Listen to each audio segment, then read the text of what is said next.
yes, welcome to this video tutorial brought to you by tutvid.com. We're going through all the tools in Photoshop. We're going to learn a little bit about all of them, and today we are up to the MixerBrush tool in Photoshop. Now, there may not be a tool as complex and with as many different variations and things you can do with it as the MixerBrush tool. It is positively insane. We're going to go ahead and create a new layer because we're going to be painting on a new layer. Here's basically how it works. It's like the regular brush tool, but a lot more powerful.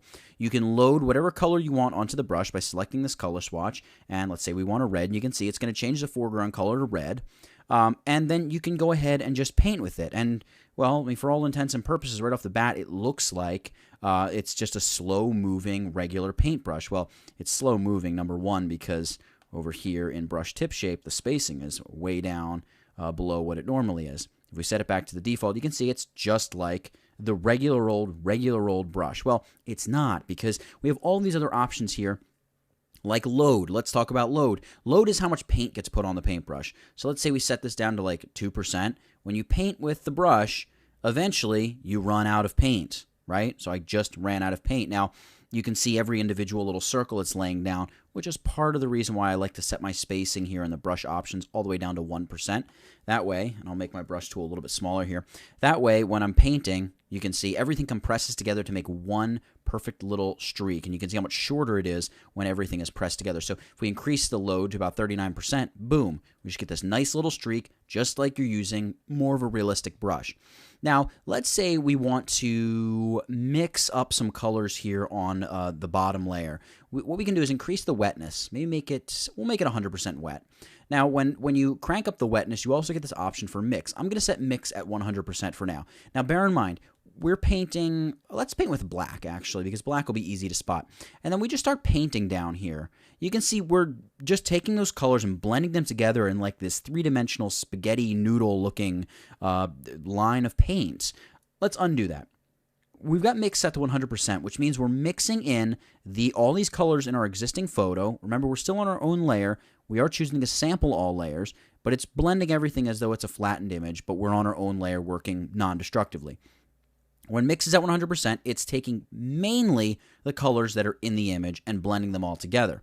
If we reduce mix down to maybe like 10%, 8, 9, 10%, and paint, you can see we're getting way more of the black that we've selected or loaded the brush with that's influencing our blend, all right? This is just one of the little things. There's 1,000 different variations you can do here in the mixing brush tool. So what we'll do is let's turn wetness all the way down, actually, because I want to show you something else. We'll turn wetness down, and I just moved load up to 100%. So now it's like just a black brush, which will never stop painting. We're going to hold down the Alt or Option key, and we're going to sample like this yellow color right here. But you can see it doesn't just sample the yellow. If we look at the thumbnail, it actually samples that portion of the image, which is going to allow us to paint this very interesting looking stroke of paint where it's blending those colors but keeping them all kind of in their lanes together to make this, again, three-dimensional looking string, which is really kind of cool. Now, let's say you don't want to sample that chunk of image. You actually just want the yellow. Well, you can hit that little down arrow and choose Load Solid Colors Only, and then sample, boom, just that yellow. And then you can paint with just the yellow. All right? Let's go back. I want to tick that off because I do want to load portions of the image. All right, so we can take like this red and we can begin painting and we get this crazy effect, which is pretty cool. We can go into our brush options, turn shape dynamics on, and make sure our control is set to pen pressure. I'm using a tablet, and we can really have kind of a pretty cool, you know, in and out, big and small kind of effect that we have with our tablet brush.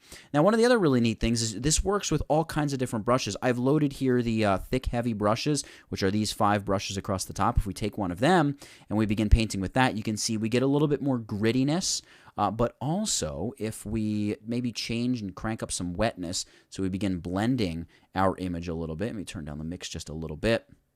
Or maybe a lot. We'll turn it down to like 50%. And we begin mixing the stuff together. You can see we kind of start to get a really crazy oil paint type effect. One of the other things you can do is turn the wetness completely off. Remember, as long as wetness is down to 0, you essentially have a very interesting, very powerful regular brush tool where we're just like, painting these myriad of different colors. I'm going to open up brush options. We can turn on scattering, increase the scattering a little bit, maybe make the brush a little bit larger. And as we begin to paint, we can really get these super interesting textures that are kind of a play on the underlying image, right? So we're getting just a lot of the bold colors, a lot of just everything we kind of see in the underlying image here, right? We get to add some orange to it. And there's some amazing videos on YouTube that you can find where people do some really, really incredible stuff with the mixing tool as far as building textures and, digital paintings and all kinds of crazy stuff that they're able to do with this tool. So I urge you to go check out some of that stuff. The mixing brush tool is incredibly powerful. There's so many different things you can do with it. This is just the start of it. But it's definitely not a tool to sleep on. That's what I'm trying to convey. There's so much you can do with it, and so many interesting things you can do from a retouching and photography standpoint to a digital painting standpoint, even in web design and building graphics and things like that for visual appeal. There's so many great things you can do. Calligraphy, you can just, make a t-shirt. If you make the right brush with the mixing tool, it can look like you're taking charcoal, across the front of a t-shirt, which can be a really, really cool looking effect. Don't sleep on the MixerBrush tool. It's amazingly powerful, and it can be a lot of fun if you go in and just play around with it. And again, like I said, look around online. There's some other great tutorials and things on how to really use this brush well. So, the mixing brush tool in Photoshop. For now, that's it. Get it?